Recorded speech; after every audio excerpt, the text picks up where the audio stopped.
Pernahkah kalian bertanya-tanya bagaimana umat manusia bisa menciptakan ledakan sebesar bintang di atas permukaan bumi kita sendiri? Halo Sobat Sains, bersama saya Raka Pratama di Kenapa Itu Ya. Hari ini kita akan membahas sebuah penemuan luar biasa yang ironisnya membuat penemunya sendiri menyesal seumur hidup. Banyak orang yang masih mengira bahwa bom nuklir modern yang ada di gudang senjata saat ini sama dengan bom yang dijatuhkan pada masa Perang Dunia Kedua. Namun, mereka salah besar. Perbedaannya bukan sekadar pada ukuran fisik, melainkan pada prinsip fisika dasar yang menggerakkannya dalam skala subatomik. Satu bom termonuklir modern ini memiliki kapasitas untuk menghapus sebuah wilayah seluas Pulau Jawa dari peta dunia hanya dalam hitungan detik. Bom di Hiroshima membelah atom dan menghancurkan satu kota. Tapi senjata modern, mereka secara harfiah menciptakan matahari kecil di bumi yang menyapu segalanya. Untuk memahami kengerian absolut dari senjata modern ini, kita harus mundur sejenak ke dasar mekanika kuantum dan fisika nuklir. Kita akan membedah anatomi dari kehancuran ini, mulai dari reaksi fisi sederhana hingga reaksi fusi kompleks yang menjadi rahasia terbesar di era Perang Dingin yang menegangkan. Mari kita mulai perjalanan ilmiah kita. Siapkan diri kalian, karena kita akan menyelam jauh ke dalam inti atom, tempat di mana gaya terkuat di alam semesta dikunci rapat-rapat, dan bagaimana kecerdasan manusia menemukan cara untuk membuka kunci tersebut, melepaskan energi yang tak terbayangkan sebelumnya. Bagian pertama, dasar fisika fisi. Fisi nuklir adalah proses di mana sebuah nukleus atom yang berat dipecah menjadi dua atau lebih nukleus yang lebih kecil. Material yang paling sering digunakan dalam proses ini adalah uranium-235 atau plutonium-239. Isotop-isotop ini dipilih karena sifatnya yang sangat tidak stabil. Bayangkan sebuah tetesan air yang sudah terlalu besar dan siap jatuh. Begitulah inti uranium-235. Ketika sebuah neutron lambat ditembakkan dan menabrak inti ini, ia menyerap neutron tersebut dan berubah sesaat menjadi uranium-236 yang sangat tidak stabil. Ketidakstabilan ini membuatnya bergetar hebat. Dalam sepersekian mikrodetik, inti tersebut terbelah menjadi dua elemen baru yang lebih ringan, seperti barium dan kripton. Namun, keajaiban mengerikannya bukan pada elemen baru tersebut, melainkan pada apa yang hilang. Ada sebagian kecil massa yang hilang dalam proses pembelahan ini. Menurut persamaan ikonik Albert Einstein, E sama dengan mc², massa yang hilang tersebut tidak lenyap, melainkan diubah menjadi energi murni. Karena nilai kecepatan cahaya atau C itu sangat besar, maka hilangnya massa yang sangat kecil sekalipun akan menghasilkan ledakan energi kinetik yang sangat masif. Selain melepaskan energi, pembelahan ini juga melepaskan 2 atau 3 neutron baru yang melesat keluar dengan kecepatan luar biasa. Neutron-neutron baru ini kemudian akan menabrak atom-atom uranium-235 lainnya yang ada di sekitarnya, menyebabkan mereka ikut terbelah. Inilah mekanisme utamanya. Proses berulang ini dikenal sebagai reaksi berantai nuklir. 1 membelah 2, 2 membelah 4, 4 membelah 8, dan seterusnya dalam deret ukur eksponensial. Reaksi berantai ini terjadi dalam waktu kurang dari 1 mikrodetik, menghasilkan panas jutaan derajat Celcius secara instan. Bom Little Boy yang dijatuhkan di Hiroshima menggunakan mekanisme fisi sederhana yang disebut desain senjata tipe pistol. Ia menembakkan 1 peluru uranium ke target uranium lainnya di dalam selongsong bom untuk mencapai massa kritis. Sangat sederhana, namun cukup untuk meluluhlantakkan sebuah kota. Bagian kedua, keterbatasan bom atom klasik. Meskipun bom fisi sangat kuat, mereka memiliki batas teoretis yang tidak bisa dilampaui. Para ilmuwan segera menyadari bahwa Anda tidak bisa sekadar menambahkan lebih banyak uranium atau plutonium ke dalam bom untuk membuatnya menghasilkan ledakan yang lebih besar. Masalah utamanya terletak pada sifat massa kritis itu sendiri. Jika Anda mengumpulkan terlalu banyak material fisi di satu tempat, material tersebut akan mulai bereaksi secara spontan sebelum bom sempat diledakkan. Ini disebut sebagai pre-detonation atau ledakan prematur yang akan menggagalkan senjata tersebut. Untuk plutonium, masalah ini bahkan lebih buruk. Plutonium-239 bereaksi terlalu cepat untuk desain tipe pistol. Jadi, Para ilmuwan menciptakan desain implosi bom Fatman yang dijatuhkan di Nagasaki menggunakan desain ini, di mana bahan peledak konvensional mengompresi bola plutonium dari segala arah. Gelombang kejut dari bahan peledak konvensional bergerak ke dalam secara simultan, menekan inti plutonium hingga kepadatannya meningkat drastis. Kepadatan yang ekstrem ini memaksa atom-atom merapat, memicu reaksi berantai yang jauh lebih efisien dibandingkan desain pistol pada bom uranium. Namun desain implosi ini juga memiliki batas maksimum. Ketika bom meledak, energi yang dihasilkan begitu besar sehingga bom itu sendiri langsung menguap dan hancur berantakan dalam hitungan nanodetik. Hal ini menghentikan reaksi berantai sebelum seluruh material nuklir sempat terbakar sempurna. Faktanya, pada bom Hiroshima, kurang dari 2% uranium yang benar-benar mengalami fisi. Sisanya hanya terbuang menjadi debu radioaktif yang mencemari lingkungan. Fisika fisi memiliki batas efisiensi sekitar 500 kiloton TNT. Jika ingin ledakan yang lebih besar, kita butuh mekanisme baru. Bagian ketiga, konsep fusi nuklir kekuatan bintang. Para fisikawan kemudian mengalihkan pandangan mereka ke langit malam. Matahari dan bintang-bintang di alam semesta tidak bersinar karena fisi nuklir, melainkan karena fusi nuklir, sebuah proses yang jauh lebih bersih, namun jauh lebih sulit dicapai. Berbeda dengan fisi yang membelah atom berat, fusi bekerja dengan cara menggabungkan dua inti atom yang sangat ringan. Isotop hidrogen adalah kandidat terbaik untuk proses ini, khususnya deuterium yang memiliki satu proton dan satu neutron, serta tritium yang memiliki satu proton dan dua neutron. Ketika deuterium dan tritium digabungkan, mereka membentuk inti helium, melepaskan satu neutron bebas, dan menghasilkan energi yang jauh lebih besar persatuan massa dibandingkan fisi. Namun, ada satu masalah fisika fundamental yang menghalangi proses ini. Gaya tolak elektromagnetik Coulomb. Karena kedua inti atom memiliki proton yang bermuatan positif, mereka saling tolak-menolak dengan kekuatan yang luar biasa saat didekatkan. Ini seperti mencoba menyatukan dua kutub magnet utara. Untuk mengatasi gaya tolak ini, atom-atom tersebut harus bergerak dengan kecepatan yang sangat ekstrem. Dalam termodinamika, kecepatan partikel adalah ukuran dari suhu. Untuk membuat inti hidrogen bertabrakan dan menyatu, kita membutuhkan suhu yang sangat gila, sekitar 50 hingga 100 juta derajat Celcius. Suhu ini bahkan beberapa kali lipat lebih panas daripada inti matahari kita sendiri. Di dalam inti matahari, fusi terjadi karena bantuan gravitasi luar biasa yang menekan atom-atom secara konstan. Di bumi, kita tidak memiliki gravitasi sebesar itu. Jadi, satu-satunya cara untuk mencapai suhu puluhan juta derajat tersebut adalah dengan meledakkan sebuah bom atom fisi terlebih dahulu. Ide awalnya terdengar gila, menggunakan bom atom pemusnah kota yang mengerikan hanya sebagai korek api pemantik untuk senjata yang jauh lebih besar. Namun, tantangan rekayasa untuk menyatukan bom fisi dan bahan bakar fusi dalam satu casing ternyata menjadi mimpi buruk teknis selama bertahun-tahun. Bagian keempat, desain Teller Ulam. Rahasia termonuklir, ilmuwan Edward Teller dan Stanislaw Ulam pada awal 1950-an memecahkan teka-teki ini. Mereka merancang arsitektur senjata dua tahap yang sangat elegan namun mematikan, yang kini menjadi cetak biru standar untuk semua senjata termonuklir modern. Dalam desain Teller Ulam, casing bom berbentuk silinder. Di bagian atas terdapat tahap primer, yaitu bom fisi plutonium klasik. Di bagian bawah terdapat tahap sekunder yang berisi bahan bakar fusi, biasanya litium deuterida, dikelilingi oleh pendorong uranium yang sangat tebal dan padat. Ketika bom fisi primer diledakkan, ia menghasilkan gelombang kejut yang luar biasa. Namun, jika gelombang kejut ini mencapai tahap sekunder terlebih dahulu, ia akan menghancurkan bahan bakar fusi sebelum memanas. Rahasianya terletak pada pancaran radiasi sinar X berenergi tinggi dari ledakan primer.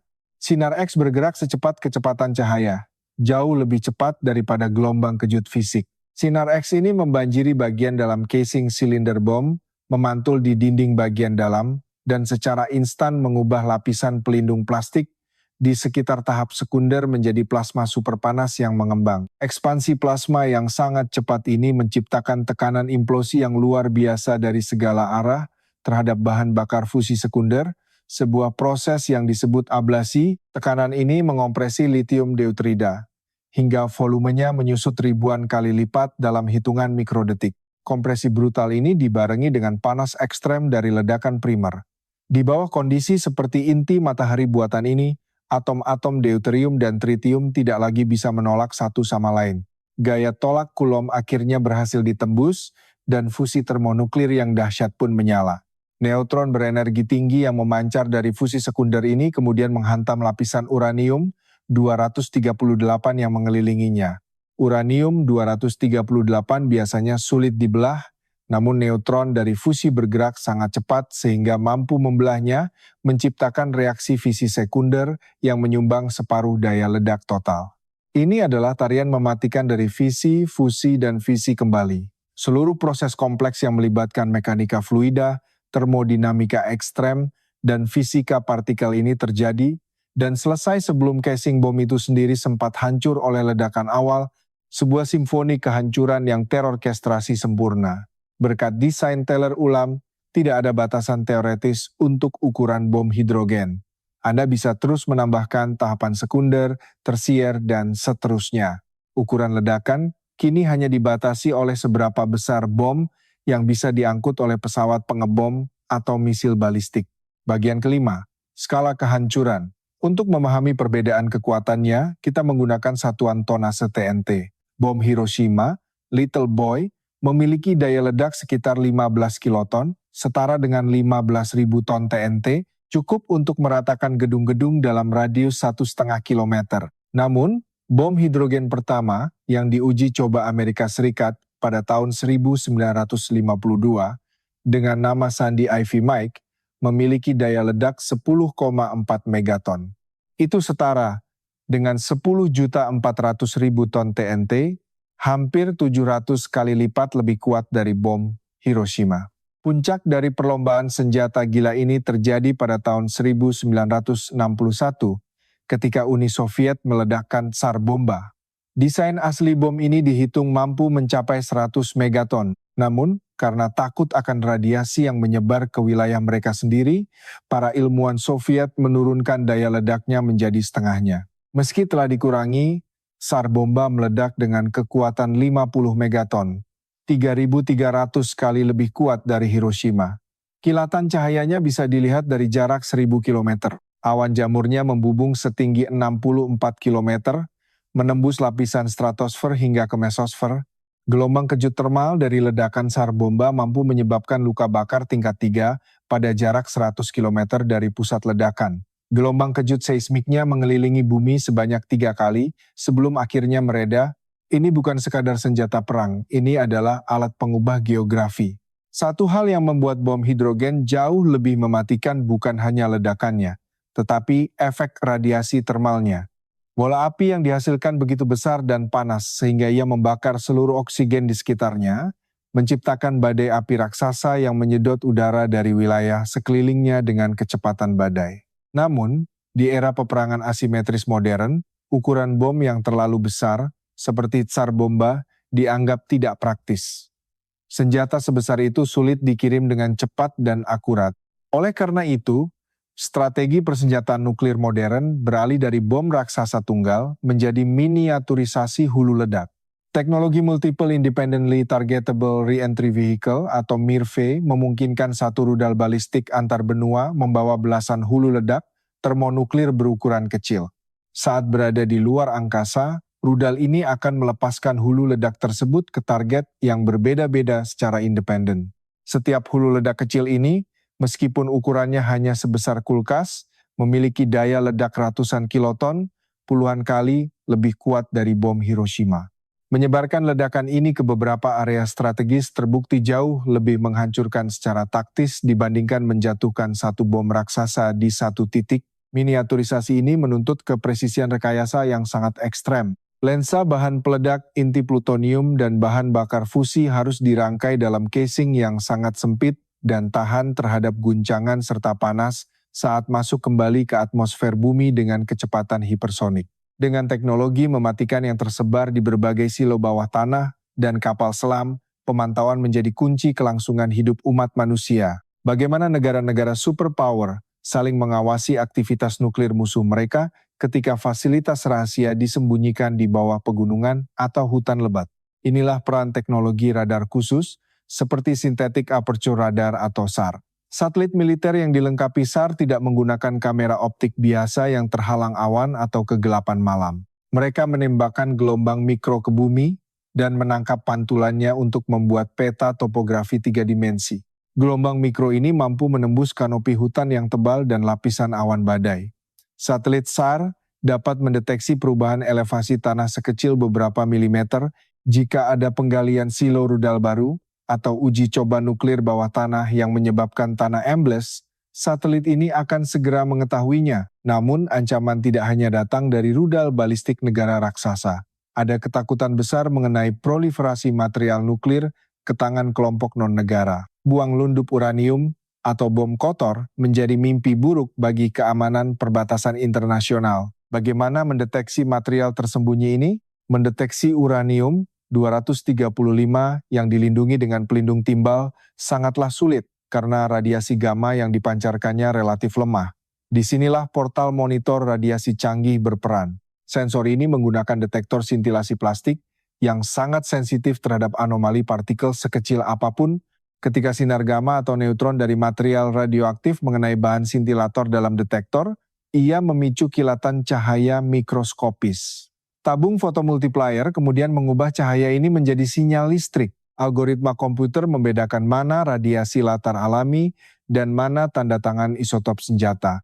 Tetapi, dari mana negara-negara mendapatkan uranium tingkat senjata ini? Proses pengayaannya adalah salah satu rintangan teknologi tertinggi di dunia.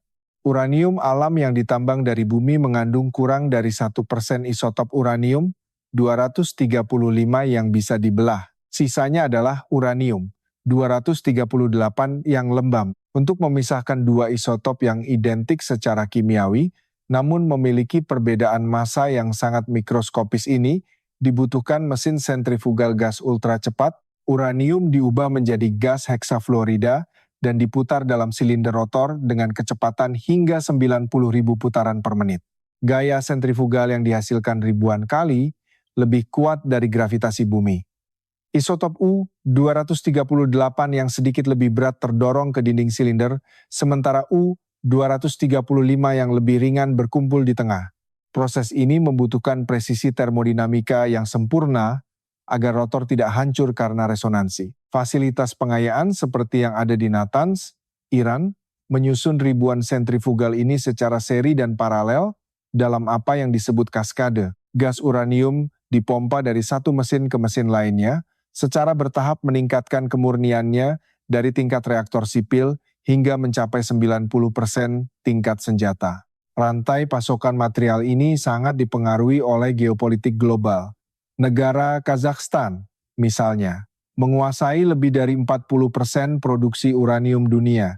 Mereka mengekstraksi uranium menggunakan teknik in situ recovery yang memompa cairan kimia ke dalam tanah untuk melarutkan biji uranium. Monopoli rantai pasokan bahan bakar nuklir ini memberikan pengaruh politik yang sangat besar.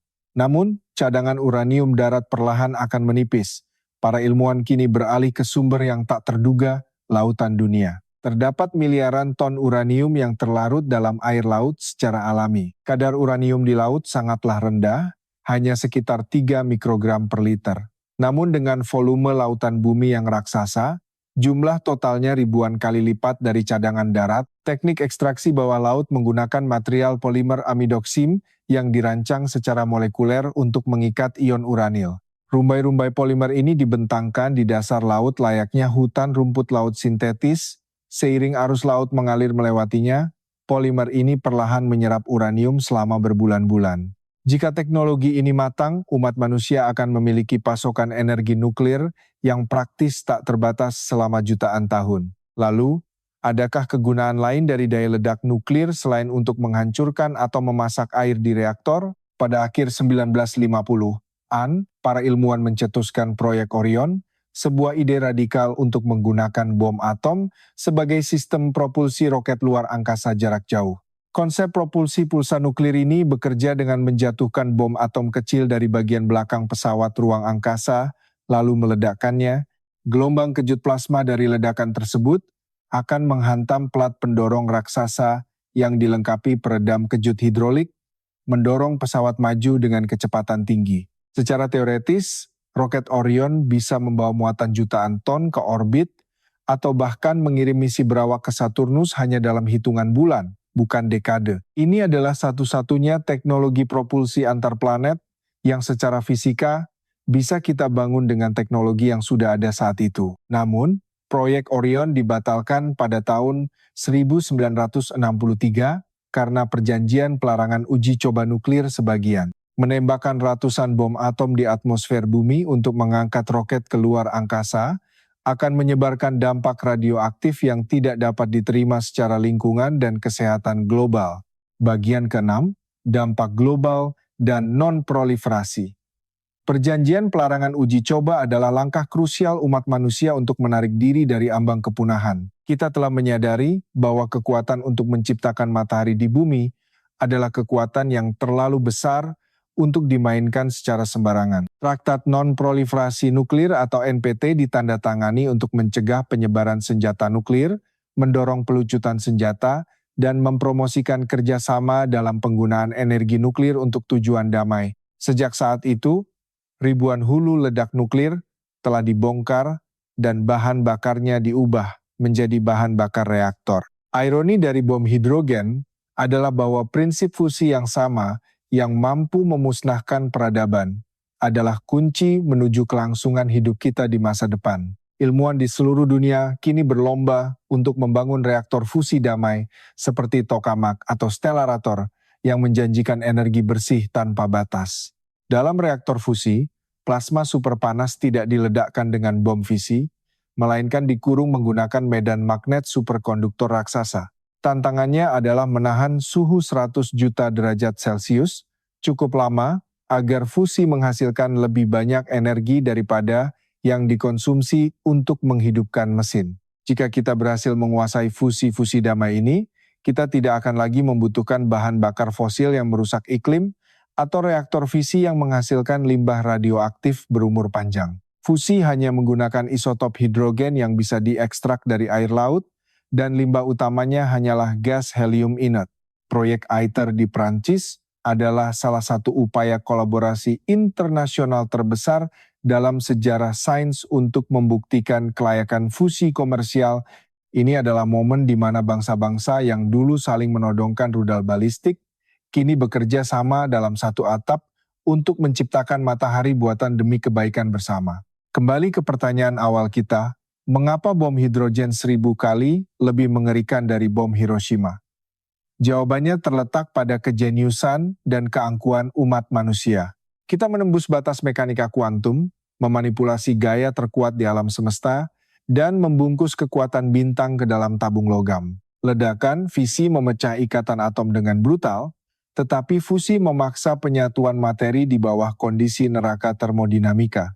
Desain Teller Ulam adalah mahakarya rekayasa yang menjembatani kedua proses tersebut, menciptakan eskalasi daya hancur yang secara harfiah tidak memiliki batasan matematis. SAR bomba membuktikan bahwa kita mampu menghancurkan atmosfer kita sendiri jika kita mau. Namun, sejak saat itu, kita telah memilih jalan menahan diri. Senjata-senjata raksasa ini kini tertidur dalam keheningan silo-silo gelap, berfungsi sebagai alat pencegahan, memastikan bahwa Perang Dunia Ketiga tidak akan pernah terjadi. Doktrin Mutually Assured Destruction atau kehancuran yang pasti bersama telah mengikat nasib semua negara superpower. Jika satu rudal ditembakkan, balasan akan datang seketika dan tidak akan ada pemenang di bumi yang tertutup abu vulkanik radioaktif. Kehancuran ini terlalu sempurna untuk digunakan. J. Robert Oppenheimer, bapak bom atom, pernah mengutip kitab suci Hindu setelah melihat ledakan nuklir pertama, sekarang saya menjadi kematian, penghancur dunia. Dan beberapa dekade kemudian, Edward Teller menyempurnakan kehancuran itu menjadi sesuatu yang skalanya menyamai penciptaan alam semesta itu sendiri. Sains selalu bermata dua. Fisika kuantum dan mekanika nuklir yang memberi kita senjata kiamat ini adalah fisika yang sama, yang memungkinkan kita mendiagnosis penyakit dengan MRI, membangkitkan listrik tanpa emisi karbon, dan memahami asal-usul bintang-bintang di galaksi Bima Sakti. kita berdiri di persimpangan sejarah. Pengetahuan untuk menghancurkan bumi sudah kita miliki. Kini tantangannya adalah apakah kita memiliki kebijaksanaan untuk tidak menggunakannya. Masa depan umat manusia tidak ditentukan oleh seberapa besar bom yang bisa kita buat, melainkan seberapa baik kita mengendalikan energi tersebut. Mungkin suatu hari nanti, ketika reaktor fusi komersial pertama menyala dan memberikan listrik gratis untuk miliaran orang, kita akan melihat ke belakang pada era Perang Dingin bukan sebagai zaman kegelapan, melainkan sebagai masa inkubasi yang keras untuk sebuah teknologi yang akhirnya menyelamatkan planet ini. Bagaimana menurut kalian, Sobat Sains? Bisakah umat manusia menguasai kekuatan fusi bintang ini sepenuhnya untuk tujuan damai sebelum kita menghancurkan diri kita sendiri? Ataukah sifat destruktif manusia pada akhirnya akan selalu mengambil alih penemuan-penemuan ilmiah terhebat kita? Tinggalkan pendapat kalian di kolom komentar di bawah. Diskusi kita tentang masa depan energi sangatlah penting. Jika kalian menyukai penjelasan sains mendalam yang membedah batas-batas teknologi dan fisika seperti video ini, pastikan kalian menekan tombol subscribe agar tidak ketinggalan konten berikutnya. Jangan lupa untuk menekan tombol like untuk mendukung channel Edukasi Indonesia. Kenapa itu ya? Agar terus berkembang. Bagikan video ini ke grup kelas fisika kalian, teman-teman, atau siapa saja yang penasaran dengan rahasia alam semesta. Semakin banyak yang tahu, semakin bijak kita melangkah ke depan. Cek juga video kami sebelumnya tentang bencana reaktor fisi Chernobyl di deskripsi untuk memahami apa yang terjadi ketika kendali nuklir gagal total. Terima kasih telah menemani perjalanan sains yang panjang ini. Saya Raka Pratama, tetaplah penasaran, teruslah belajar, dan sampai jumpa di episode Kenapa Itu Ya selanjutnya.